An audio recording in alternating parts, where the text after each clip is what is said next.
오늘 함께 올 말씀은 요한복음 16장 12절에서 15절 말씀입니다. 우리 한 절씩 읽을 때에 제가 먼저 읽겠습니다. 내가 아직도 너에게 이를 것이 많으나 지금은 너희가 감당하지 못하리라. 그러나 진리의 성령이 오시면 그가 너희를 모든 진리 가운데로 인도하시리니 그가 스스로 말하지 않고 오직 들은 것을 말하며 장래일을 너희에게 알리시리라. 그가 내 영광을 나타내리니 내 것을 가지고 너희에게 알리시겠음이라. 무릇 아버지께 있는 것은 다 내 것이라. 그러므로 내가 말하기를 그가 내 것을 가지고 너희에게 알리시리라 하였노라. 아멘. 네, 오늘은 이 모든 진리 가운데로 인도하시리니라는 제목으로 하나님의 말씀을 나누겠습니다. 오늘 성령의 인도하심에 대해서 참 중요한 주제인데 오해를 걷어내고 하나님의 말씀이 말하시는 그 진리로 함께 인도함 받기를 원합니다. 마태복음에는 산상수훈부터 해서 예수님의 설교 모음집이라고 할 만큼 예수님의 중요한 설교들이 정리되어 있는데요. 특별히 10장에 가면 예수님께서 제자들을 부르시고 그들을 파송하시면서 주신 말씀이라고 해서 파송 설교라고 부르기도 합니다. 그런데 예수님께서 제자들을 보내시면서 내가 너희를 보냄이 양을 이리 가운데 보낸 것 같다라고 말씀하십니다. 그만큼 제자들이 사역에 될 그 현장이 위태롭고 위험하다는 것이죠. 사람들이 그 제자들을 공회에 넘겨서 회당에서 채찍질할 것인데 이 일들이 유대인들과 이방인들에게 증거가 될 것이다 라고 말씀하셨습니다. 이 말씀은 우리가 앞서 요한복음 15장 후반부부터 주셨던 말씀, 바로 제자들이 세상에서 미움을 당하게 될 것인데 성령이 오셔서 예수님을 증언하시며 예수님과 처음부터 함께 있었던 이 제자들을 통해서도 증언한다는 말씀과도 연결됩니다. 그 제자들의 증언에 대해서 마태복음 10장 19절과 20절은 이렇게 말합니다. 제가 읽겠습니다. 너희를 넘겨줄 때에 어떻게 또는 무엇을 말할까 염려하지 말라.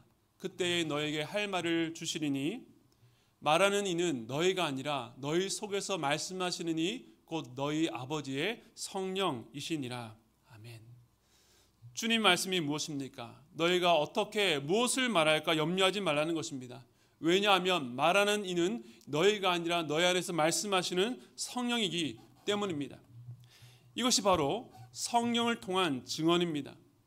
현재 제자들은 두려워서 어찌할 바를 몰랐지만 장차 성령이 오시면 성령이 충만해져서 증인의 삶을 살게 될 것입니다.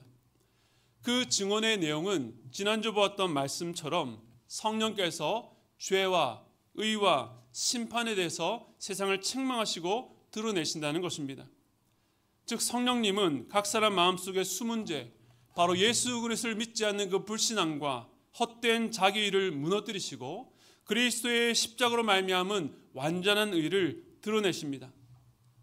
또한 이 세상의 임금이 이미 심판받아서 세상 나라는 더 이상 소망 없음을 선포하십니다. 성령은 제자들을 통해서 바로 이 진리를 증언하시는 것입니다. 실제로 오순절 성령 강림 이후에 베드로가 설교할 때에 그 한 날에 세례받은 성도의 수가 3,000명에 이를 정도였습니다. 그때 사람들의 반응에 대해서 사도행전 2장 37절은 이렇게 말합니다. 우리 함께 읽겠습니다. 시작. 그들이 이 말을 듣고 마음에 찔려 베드로와 다른 사도들에게 물어 이르되 형제들아 우리가 어찌할꼬 하거늘. 아멘. 세상에 속했던 자들이 베드로가 전한 말씀을 듣고 마음에 찔려서 우리가 어찌할꼬라고 묻습니다. 자신의 죄가 드러나서 그 비참한 실상을 보게 되니 자기 자신에게는 아무런 답이 없다는 것을 깨닫게 된 것입니다. 어떻게 이런 일이 가능합니까? 말씀을 통해 역사하시는 성령께서 그들을 책망하셨기 때문이었습니다.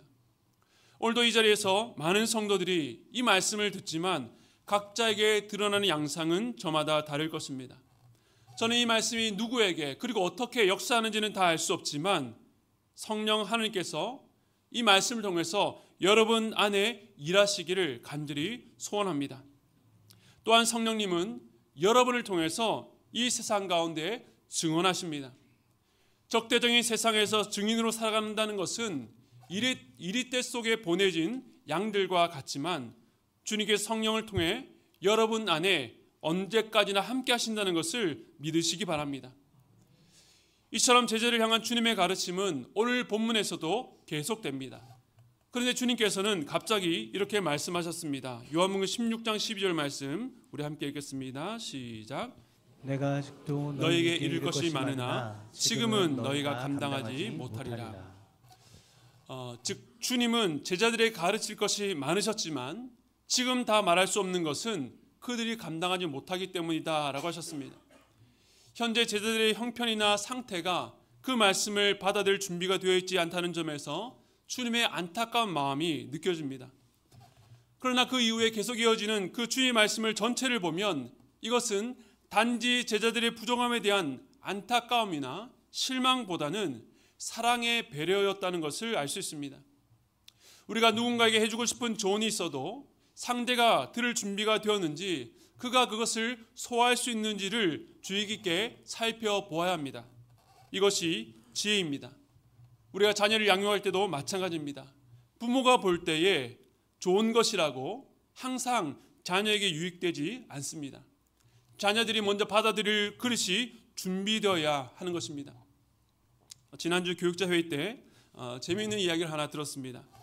지난주 2부 예배 때에 제가 예배 드리면서 오늘도 보니까 우리 4세 엄마 아빠들이 나란히 예배 드리는 모습이 눈에 들어왔습니다.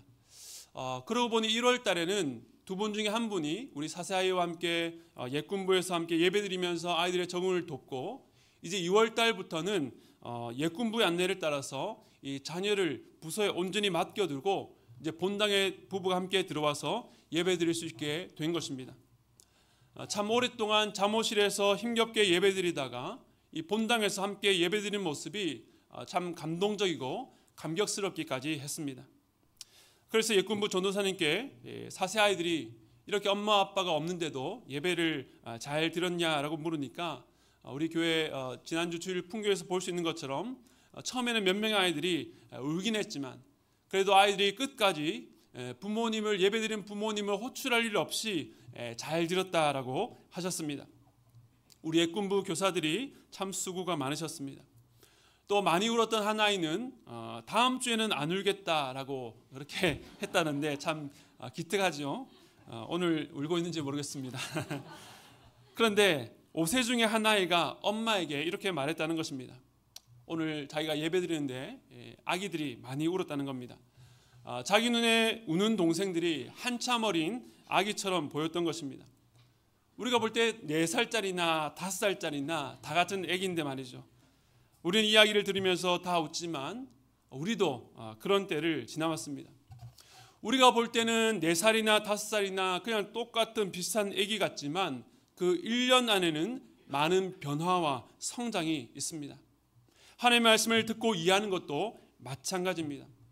하나님께서 어느 날 우리에게 진리 전체를 한순간에 알려주지 않으십니다. 우리의 상태와 속도를 충분히 감안하시고 그 속도에 맞춰 주십니다.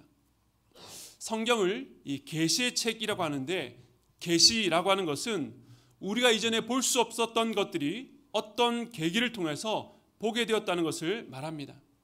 창문을 덮은 커튼이 걷혀지고 나면 그 창문을 통해서 밖을 볼 수 있는 것처럼 우리는 성경을 통해서 이 세상이 어떻게 창조되었고 어떻게 망가졌는지 어떻게 구원받을 수 있는지 하나님은 누구시며 우리는 어떤 존재인지를 알게 되는 것입니다. 바로 성경을 통해서 우리가 알 수 없었던 영적 세계를 보게 된 것입니다. 그런데 이 성경이 어떻게 기록되었습니까? 어느 날 한시에 한 사람에 의해서 처음부터 끝까지 기록되지 않고 최소 1600년 이상 서로 다른 시대와 다른 공간에 살고 있었던 저자 40여 명에 의해서 성경 66권이 기록되었습니다. 성경 첫 장을 펴면 처음부터 예수님이 나오지 않고 창조로부터 많은 인물들과 또 율법, 이스라엘 역사들을 지나서 신약에 들어가서야 예수님이 등장합니다. 그러나 구약 성경은 단지 예수님이 오기까지 막연하게 기다리는 시간이 아니었습니다. 구약은 장차 오실 예수님이 어떻게 오시는지, 그가 무엇을 행하시며 그 의미가 무엇인지를 율법과 역사적인 사건과 때로는 시인의 노래와 또 예언자의 입을 통해서 알려주고 있습니다. 그래서 하나님의 구원 역사라고 하는 계시가 여러 시대에 흩어진 여러 조각들을 통해서 점점 밝게 드러난다고 해서 이것을 이 점진적인 계시라고 부릅니다. 즉 시간의 흐름 속에 하나님의 계시가 축적되어 처음에는 희미하게 보였던 것들이 점점 윤곽이 드러나고 마침내 선명하고 명확하게 완전하게 드러나는 것입니다. 서로 연관없어 보이는 사건들, 그 점과 점이 이어져서 선이 되고 선과 선이 만나서 면을 이루고 면과 면이 만나서 공간을 만드는 것처럼 하나님의 계시의 속성은 점진적이라고 말할 수 있습니다. 이처럼 점진적 계시는 역사성, 시간, 성취라고 하는 중요한 특성을 갖고 있습니다. 먼저 역사성이라고 하는 것은 하나님의 계시가 어떤 이론에 그치거나 추상적이지 않고 역사 속에서 실제로 일어난 구체성을 띠고 있다는 것입니다. 그리고 시간이라는 것은 시간의 흐름에 따라서 축적되어 점점 더 깊은 진리 가운데 나아간다는 것입니다. 끝으로 성취라는 것은 성경에 나오는 모든 사건과 말씀들이 결국 하나의 종착지, 목적지를 향해 가는데 바로 예수 그리스도 안에서 성취된다는 것입니다. 이런 것이 가능한 이유는 이 모든 계시를 주도적으로 이끌어 가시는 분이 바로 하나님이시기 때문에 그렇습니다. 그런데 하나님의 계시가 이렇게 점진적으로 드러나는 것처럼 신자 개개인 안에 진리 가운데 인도함을 받는 방식도 그러합니다. 어떤 분은 가랑비에 옷을 젖는 것처럼 조금씩 진리 가운데 나아가시고 또 어떤 분은 갑작스럽고 전격적으로 그 진리를 깨닫기도 하지만 누구도 한순간에 모든 것을 꿰뚫어 아는 것이 아니라 하나님의 계시를 알아가는 시간이 필요하다는 것입니다. 삶 속에서 구체적인 사건을 통해 실제적으로 알아간 시간이 쌓여갑니다. 그리고 이 모든 것들은 하나같이 예수 그리스도를 가리킵니다. 그렇기 때문에 신앙은 이렇게 우리에게 자신을 알리시는 하나님의 계시를 점진적으로 시간이 지남에 따라서 더 깊이 알아가는 여정이라고 말할 수 있습니다. 오늘 지난 1년간의 긴 과정을 마치고 제자훈련 수료식을 했는데 훈련생들이 정말 지난 1년 동안에 가정과 직장과 여러 가지 일들이 있지만 정말로 마음을 다해서 정말 혼신을 다해서 참 귀하게 이 사역을 훈련에 잘 동참해 주셨습니다. 하지만 이것이 끝이 아니라 그 훈련의 축적 위에 그리스도의 제자로서의 삶을 쌓아가고 살아내는 것, 그 안에서 더 깊은 진리를 알아가는 기쁨을 누리게 될 것입니다. 또한 이 여정에 참여하는 모든 자들에게 필요한 것이 있다면 그 첫 번째로 겸손이라고 할 수 있습니다. 어떤 경우에라도 영적 엘리트 의식을 갖고 교만해서는 안 됩니다. 또한 두 번째는 이 모든 여정을 이끄시는 그 하나님을 끝까지 신뢰하는 것입니다. 우리의 노력이나 힘이 아니라 하나님께서 열어주는 것만큼 알 수 있기 때문입니다. 제가 신학교에서 이 계시 의존 사색이라는 이 어려운 용어를 배웠습니다. 그런데 쉽게 말하면 성경이 말하는 데까지 나가고 말하지 않는 데서 멈추라는 것입니다. 그런데 때로는 우리는 그 신앙의 열심이라는 이름으로 그 선을 넘어가려고 할 때가 많습니다. 바른 진리의 길을 걷기보다는 감정이 앞서거나 열심이라는 이름으로 그 선을 자주 무시하려고 합니다. 사람들에게 자신의 옳음을 주장하기 위해서 또 영적 권위를 세우려고 자기 생각을 마치 하나님의 뜻인 것처럼 왜곡하기도 합니다. 그런데 그 안에는 아담과 하와처럼 하나님과 같이 되려고 하는 그 욕심이 숨어 있다는 것을 기억해야 됩니다. 하지만 우리가 겸손하게 주님을 신뢰하면서 이 여정을 걸어가기만 한다면 시간은 우리 편이라는 것을 기억하십시오. 그 시간을 주도적으로 이끌어가시는 주님으로 인해서 우리는 점점 주님의 뜻을 더 밝히 알고 더 훌륭해지게 될 것입니다.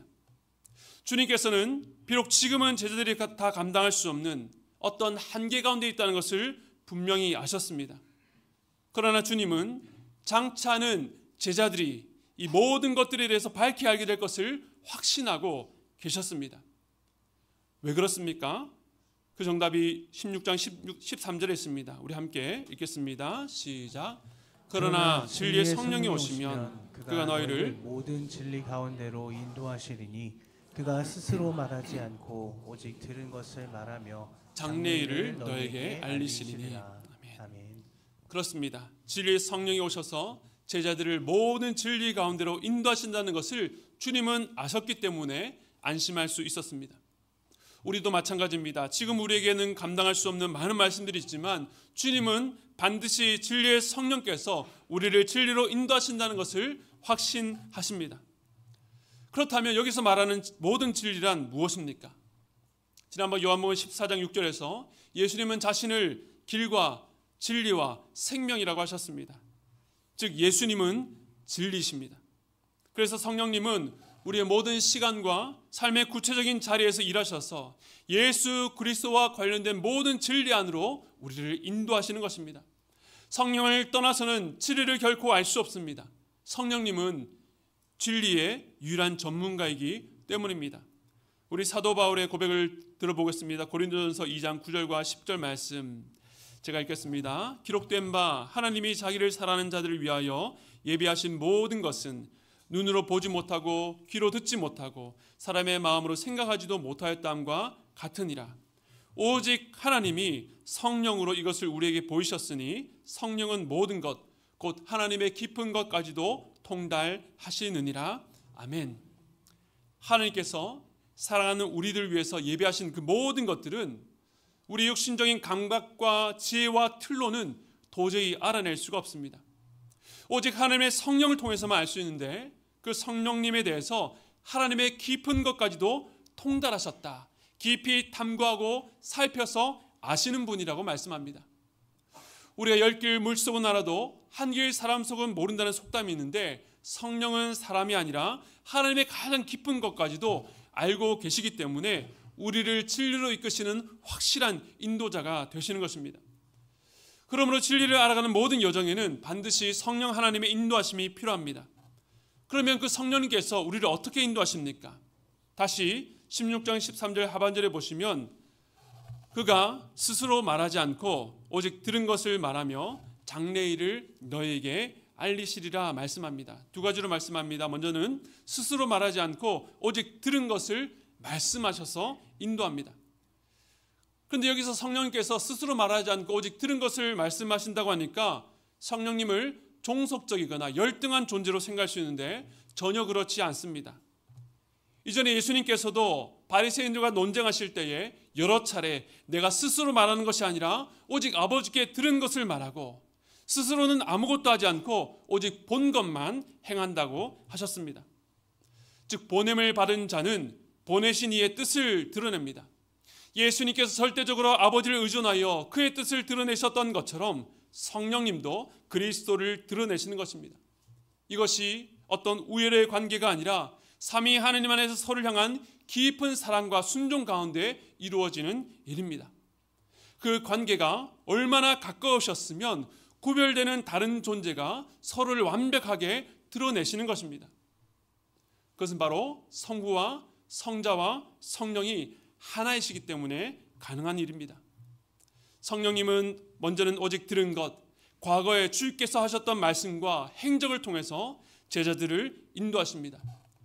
그들이 이미 보았고 들었지만 제대로 깨닫지 못했던 진리를 새롭게 알 수 있도록 인도하신다는 것입니다. 우리도 원래부터 잘 알던 내용이라고 생각했는데 어느 날 이전에 보지 못했던 것들이 보여서 새롭게 말씀이 깨달아질 때가 있습니다. 성령께서 우리를 진리 가운데로 인도하시기 때문입니다. 뿐만 아니라 성령님은 장래일을 알립니다. 원어로 보면 이 다가올 일인데 이것은 단순한 미래가 아니라 마땅히 이루어질 일을 말합니다. 먼저는 사도들을 성령으로 감동하여서 완성하실 계시, 신약 성경의 말씀이요 역사 가운데 장차 이루어질 일을 말합니다.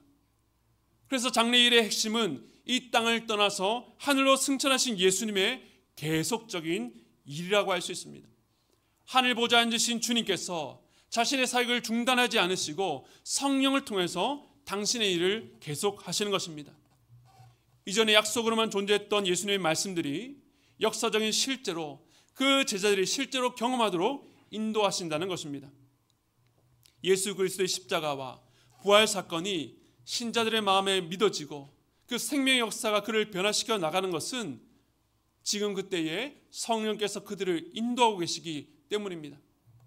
이처럼 진리의 성령께서는 들은 것과 장래의 일, 즉 예수 그리스도를 중심으로 과거 예수를 가리켰던 모든 말씀과 현재 주님이 하셨던 모든 말씀, 또한 미래의 모든 계시와 역사를 통해서 제자들을 진리 대신 예수 그리스도께로 인도하시는 것입니다. 이 모든 목적이 무엇인가? 14절을 보겠습니다.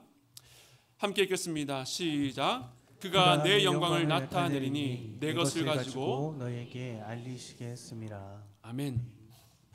성령께서 제자들을 모든 진리 가운데 인도하시는 이유는 바로 예수 그리스도의 영광을 나타내기 위해서입니다. 하반절에 보시면 성령께서 내 것을 가지고 제자들에게 알리신다 말씀하셨습니다. 여기서 말하는 내 것이란 앞에서 설명했던 오직 성령께서 들은 것과 장래일 모두를 포함하는 것입니다. 곧 성령께서 주시는 모든 진리와 은혜는 바로 모두 예수 그리스도의 것이라는 것입니다. 이 말씀과 비교해서 다음에 있는 15절 말씀을 보시면 거의 비슷하다는 것을 알 수 있습니다. 우리 15절 말씀도 같이 한번 읽겠습니다. 시작. 무릇 아버지께 있는 것은 다 내 것이라. 그러므로 내가 말하기를 그가 내 것을 가지고 너희에게 알리시리라 하였노라. 아멘. 여기서도 하반절에 성령께서 내 것을 가지고 너에게 알린다고 말씀합니다. 그런데 여기서 내 것이란 곧 아버지께 있는 것이다 라고 말씀합니다. 즉 아버지께서 아들에게 주신 것이 주님의 것이며 성령은 이 모든 것을 통해서 제자들에게 알리시고 궁극적으로는 예수님의 영광을 나타내시는 것입니다. 신자들 마음 가운데 그리스도를 아는 빛을 드러내십니다.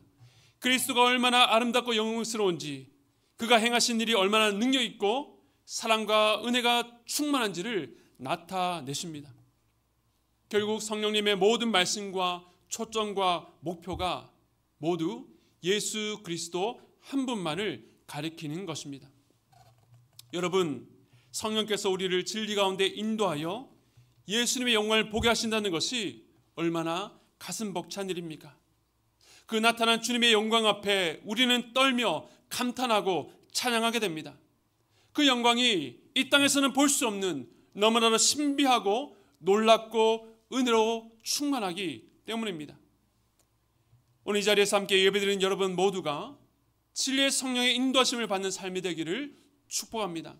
아마 모든 분들이 자신의 인생 가운데 성령께서 인도해 주시기를 간절히 고대할 것입니다. 그런데 같은 말 안에서도 서로 기대하는 바가 다를 수 있습니다. 그러나 오늘 말씀을 통해서 우리가 분명히 알아야 될 것은 진리의 성령님이 인도하시는 유일한 목표는 오직 예수 그리스도라는 것입니다. 그러므로 우리는 성령을 사모하고 성령의 인도하심을 구한다는 것은 우리의 삶 속에 그리스도를 만나기를 기대하고 사모한다는 것입니다. 그런데 사람들은 자꾸 다른 것을 기대합니다.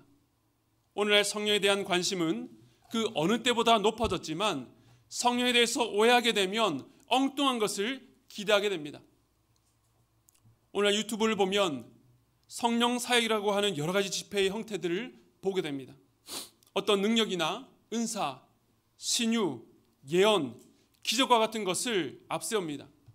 성령을 말하지만 사람을 주목하는 것 같습니다.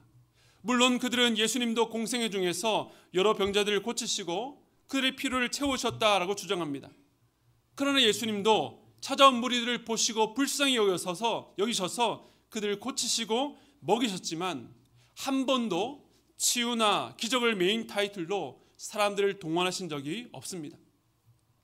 프레드릭 브루노라는 신학자는 성령을 수줍은 삼위일체 일원이라고 표현하기도 했습니다. 즉 성령님은 자기를 드러내지 않고 감추시고 오직 예수 그리스도를 증거하고 영화롭게 하신다는 것입니다. 그러한 성령께서 오늘날 성령을 앞세운 집회들을 보실 때에 어떤 마음이실까요? 성령님은 어떤 능력이나 힘과 같은 비인격적인 존재나 사람이 부릴 수 있는 종이 아니라 거룩하신 하나님입니다. 우리는 어떤 신비한 은사나 현상이 아니라 바로 성령이 나타내시는 예수님을 더욱더 사모하고 사랑해야 하는 것입니다. 성령님은 그렇게 사모하고 구하는 자들을 모든 진리 가운데로 반드시 인도하실 것입니다. 이렇게 성령께서 인도하신다라고 할 때에 인도함을 받는 자들에게는 그에 상하는 순종을 요구합니다.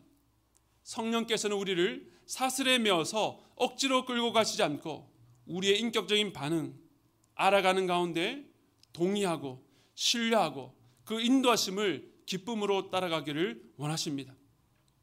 그런 면에서도 우리는 성령의 인도하심을 오해하기 쉽습니다.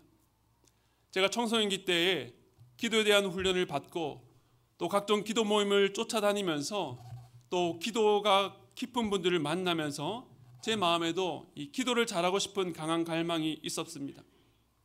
내가 하는 모든 일에 기도를 통해서 주님의 뜻을 깨닫고 주님이 원하시는 길을 걷고 싶었습니다. 내가 무엇을 해야 될지, 중요한 순간에 무엇을 선택할지 주님께 기도할 때마다 알려주시면 얼마나 좋을까. 인생의 갈래길 앞에서 고민하지 않고 뭐든지 막힘없이 척척 선택할 수 있으면 좋겠다라고 기대했던 적이 있었습니다. 당시에 어떤 분은 중국집에 가서 짜장면 짬뽕 먹을지도 성령께 묻고 응답을 듣는다고 그 친밀함을 간증했습니다. 근데 어렸을 때는 그때는 그것이 참 신령해 보이고 부러웠습니다. 그런데 과연 주님께서 우리가 모든 선택, 모든 순간을 주님께 물으면 정확히 답을 주시고 우리가 그 답대로 살기를 원하실까요? 짜장면을 먹을지 짬뽕을 먹을지는 하나님께서 나한테 묻지 말고 그냥 너 그날 땡기는 것을 먹으라고 하지 않으실까요? 물론 우리 인생에는 중요한 문제를 놓고 하나님의 뜻을 구하고 깊은 기도의 자리로 나아가야 될 때가 있습니다. 우리가 그렇게 기도할 때에 하나님 때로 우리 마음에 감동을 주시고 지혜를 주시고 마음의 소원을 주기도 하십니다. 그러나 그때에도 그 생각이나 결정이 100% 하나님의 뜻이라고 확신할 수는 없습니다. 물론 명확한 선악의 문제, 성경에 기록된 분명한 하나님의 뜻도 있지만 우리 인생에서 내려야 되는 중요한 결정들은 대부분 베일에 쌓여 있어서 알려고 애써도 보이지 않는 경우가 많습니다. 무엇이 맞는 길인지 헷갈립니다. 그런데 오늘 말씀처럼 성령의 인도하심을 받는다는 것은 그 문제 앞에서 정답지를 받는다는 의미가 아닙니다. 성령의 인도하심은 내 인생계에서 무엇이 더 좋은 길인가, 어디가 실패하지 않는 길인가를 기계적으로 답을 받는 것이 아니라 우리 인생 가운데 어떤 길을 걷는다 할지라도 바로 그곳에서 예수 그리스도를 바라보고 만나는 것입니다. 정답을 모르는 길을 걸으면서도 주님께서 내 걸음 가운데 함께하고 계시며 주의 뜻이 내 삶을 통해서 이루어질 것을 신뢰하며 따라가는 것입니다. 100% 확신할 수 없다는 것이 나로 불안케 만드는 것이 아니라 더욱 성령을 의지하며 매 순간 주님의 선한 뜻을 겸손하게 분별하게 합니다. 성령을 통해 그리스도를 더 깊이 만나고 그분을 더 알아가면 답으로서 주어지는 인도하심이 아니라 나를 인도하시는 분과 깊고 친밀한 교제 가운데 신뢰하며 그 인생길을 걸어갈 수 있는 것입니다. 그렇기 때문에 제가 앞에서 길게 설명한 것처럼 성령의 인도하심은 점진적이 될 수밖에 없습니다. 지금은 희미했던 것이 점점 밝게 드러날 때가 옵니다. 현재는 미숙한 것들이 점점 성숙으로 자라갑니다. 어제까지도 감당할 수 없었던 것들이 오늘 감당하게 하십니다. 그 안에 우리의 실패와 한계까지도 포함되는 겁니다. 그 모든 과정들 속에 축적된 시간들이 재료로 쓰여서 우리를 성장시킵니다. 그런데 우리들은 자꾸 그 시간과 과정을 건너뛰고 피하려고 합니다. 그래서 내가 기도하기만 하면 하나님께서 위로부터 초월적으로 역사하셔서 빨리 필요한 답을 주시도록 요구하는 것입니다. 그러나 사랑하는 성도 여러분, 그 시간을 피하지 말고 그 시간을 주도하시는 성령님을 의지하시기 바랍니다. 좀 더디고 여전히 미숙해 보여도 성령님은 오늘도 여러분을 신실하게 진리 가운데로 인도하고 계심을 믿으시기 바랍니다. 여러분의 삶 속에서 예수 그리스도가 더욱더 분명하게 보여지기를 축복합니다. 예수 그리스도의 마음이 여러분 마음 가운데 부어지기를 소원합니다. 예수 그리스도의 나타난 영광을 보고 찬양하고 탐복하는 삶을 사시기를 바랍니다. 그 삶을 여러분 기대하시기 바랍니다. 내가 다 알아서 알게 되어서 기대하는 것이 아니라 앞을 모르지만 주님께서 이제는 내 옆에 성령을 보내셔서 그 성령으로 말미암아 반드시 진리로 나를 인도하시겠구나. 반드시 예수 그리스도와 함께 걸어가게 하시겠구나. 그로 말미암아 기대할 수 있는 것입니다. 그리하여 여러분이 어디에 있든지 무엇을 하든지 진리신 예수 그리스도로 말미암아 그 어디에도 매이지 않고 참된 자유를 누리며 동행하는 기쁨을 누리게 되시기를 주님의 이름으로 축복합니다. 이 시간의 말씀을 기억하시면서 우리 내 안의 한계를 넘어라는 찬양을 하기를 원하는데요. 이 가사가 이렇습니다. 주께서 주신 모든 시간 헛된 것 없네 그 어느 것도 주의 뜻 알기 어려워도 이유 있음을 알기 원해 나의 모든 걸음이 주님 안에 있기에 주의 이야기 되네 내 안의 한계를 넘어 일하시는 주 크신 주의 은혜에 내 삶을 이끄시네 인생의 처음과 끝을 주관하시니 모든 삶을 주님께 맡긴다는 찬양입니다. 말씀을 기억하시면서 그 성의 인도하심을 사모하시면서 우리 함께 찬양하겠습니다.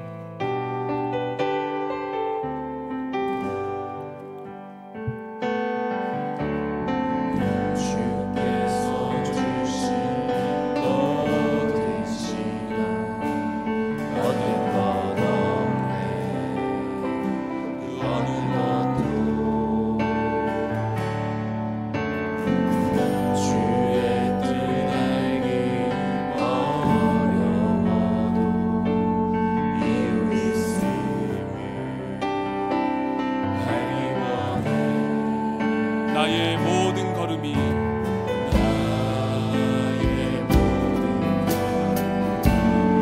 주님 안에 있기에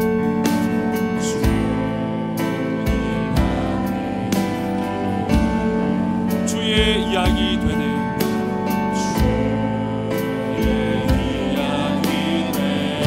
내 안에 한계를 넘어 내 안에 한계를 넘어 일하시는 주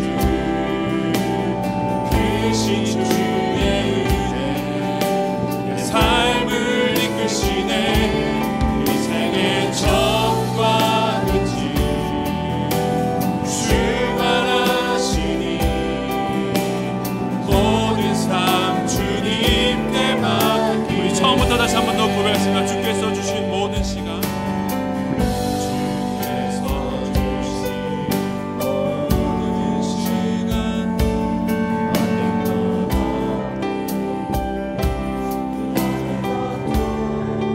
주의 뜻 알기 어려워도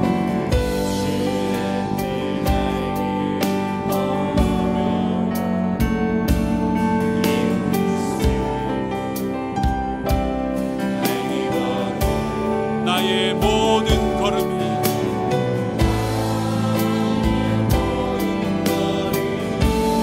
주님 안에 있기에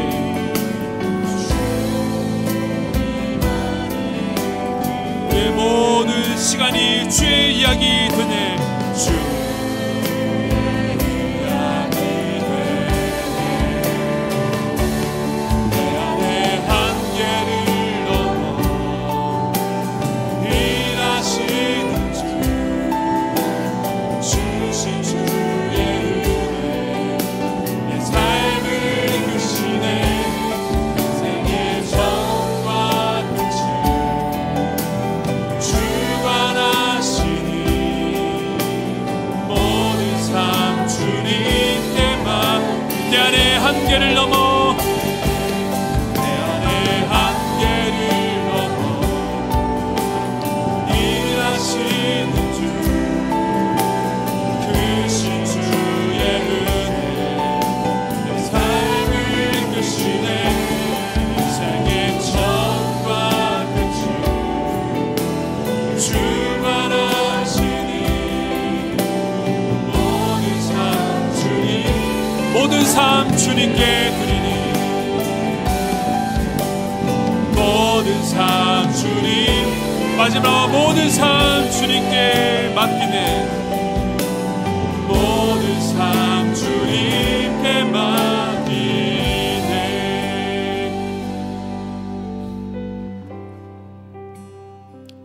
오늘 주님께서 제자들을 바라보시면서 내가 가르칠 것이 많지만 지금은 힘들다라고 말씀하신 것처럼 오늘 우리도 감당하지 못하는 주님의 뜻과 주님의 계획이 있습니다. 우리가 우리 모습을 볼 때에도 자라나지 못하는 것 같고 더 성장하지 못하는 것 같고 여전히 쳇바퀴를 맴도는 것과 같은 그런 비루한 모습이지만 우리 주님은 그렇다고 해서 우리를 향해서 너 왜 그것밖에 되지 않냐고, 왜 이것밖에 순종하지 못하냐고 우리를 채간하시는 분이 아닙니다. 우리 주님은 우리 인생의 처음과 끝을 아시고 그 모든 시간들을 우리의 이야기가 아니라 그 크고 놀라신 주님의 이야기에 편입해서 우리의 인생을 그 주의 영광을 드러내는 아름다운 도구로 사용하십니다. 그러므로 우리에게 요구하시는 것, 불안해하지 말고 염려하지 말고 오늘 나의 속도대로 나를 따라오지 않겠니? 라고 주님 말씀하십니다. 여러분, 시간이 빚어내는 그 주님의 놀라운 솜씨를 기대하시기 바랍니다. 나는 똑같은 것 같지만 주님께서 지금 이 시간에도 쉬지 아니하시고 진리의 성령께서 나의 삶을 인도하신다 믿으시고 그 주님을 바라보시면서 그 성령께서 보여주시고 드러내시는 예수 그리스도를 향해서 날마다 나아가는 저와 여러분 되기를 축복합니다. 당장에 필요한 정답이 아니라 그것이 보이지 않지만 나를 영원토록 책임지시는 그 주님의 손을 붙들고 내가 오늘도 그리스도인으로 살겠습니다. 예수님의 제자로 걸어가겠습니다 라고 고백하시면서 우리 함께 기도하시기 바랍니다. 함께 기도하겠습니다. 하나님 아버지를 감사합니다. 하나님, 주께서 주신 모든 시간 헛된 건 없음을 고백합니다. 그 어떤 것도 모자르거나 남음이 없이 버려지는 것 없이 우리를 예수 그리스도 닮게 그렇게 우리 주님께서 빚어가실 줄로 믿습니다. 그러므로 시간의 주인이 우리가 아니라 바로 주님 되심을 고백하며 오늘 우리에게 주어진 길을 묵묵히 걸어갈 수 있도록 붙잡아 주시옵소서. 내 인생의 처음과 끝을 주관하시는 주님께서 우리의 인생을 통해서 반드시 진리 가운데로 모든 진리 가운데로 이끄셔서 날마다 예수 그리스도를 바라보며 그 영광을 탐복하며 찬양하며 살아가게 하실 줄로 믿습니다. 하나님, 그 인생 길로 부르심을 감사합니다. 때로 우리가 우리의 모습을 바라볼 때에 참으로 처량하기도 하고 치근하기도 하고 내 기대대로 나아가지 못하는 모습 같지만 그러나 주님, 그러한 모습일지라도 우리가 주님의 손에 있기 때문에 우리는 시간이 흘러가면 흘러갈수록 더욱더 훌륭해질 것입니다. 더욱더 주님을 닮아갈 것입니다. 더욱더 우리의 삶 가운데 주님과 동행하는 삶을 살아가게 될 것입니다. 하나님, 그 삶을 기대할 수 있도록 붙잡아 주시옵소서. 그 진리 되신 그리스도 안으로 우리의 삶이, 우리의 생각이, 우리의 마음이 더욱더 깊이 잠길 때에 그 어떤 것도 우리를 매일 수 없음을 고백합니다. 내가 경험했던 신앙, 내가 잘못 알고 있었던 세상의 모든 생각들과 또 세상에 어그러진 기대와 세상에 투영된 우리의 욕심까지도 그 안에서 자유케 되기를 간절히 소원하오니 주여, 진리가 너희를 자유케 하라는 그 말씀이 성령을 사모하며 구하며 따라하는 모든 자들에게 날마다 경험되어질 수 있도록 붙잡아 주시기를 간절히 소원합니다. 주님, 오늘 이 시간에 함께 예배드리고 있지만 아직 눈이 뜨여지지 않아서 이 말씀이 무엇인지 깨닫지 못한 자 있습니까? 하나님, 그러나 말씀을 선포했습니다. 오늘 그 말씀이 그 성도의 마음 가운데 새겨지게 하시고 길을 갈 때이든지 운전을 할 때이든지 혹은 내 인생에 감당하지 못할 그 일을 만났을 때에 이 말씀이 그 마음 가운데 떠올라 새롭게 이해되게 해주시고 그 자리에서 엎드려 성령 하나님을 구할 때에 그 성령의 손을 잡고 진리의 길을 걷는 복된 삶을 살아갈 수 있도록 붙잡아 주시옵소서. 우리 모두가 진리 안에 걷는 공동체 되게 하시고 내 안에 걸어 말씀하신 그 주님께서 이제는 성령 하나님을 통해서 그 진리 안에 거하여 날마다 우리가 더욱더 자유롭게 되며 예수 그리스도와 함께 걸어가는 그 동행의 기쁨을 날마다 누리는 우리 모두 될 수 있도록 붙잡아 주시옵소서. 지금은 우리 주 예수 그리스도의 한량없는 은혜와 하나님 아버지의 무한하신 사랑하심과 성령님의 감동 감화 교통하심의 역사가 우리의 시간의 주인 되셔서 우리를 붙드시고 그 시간 속에 우리를 빚어가시는 것을 믿음으로 받아들이고 날마다 성령을 구하며 순종하며 나아가겠다고 다짐하는 모든 성도들의 머리 위에 지금부터 영원토록 함께 있기를 축원드리옵나이다.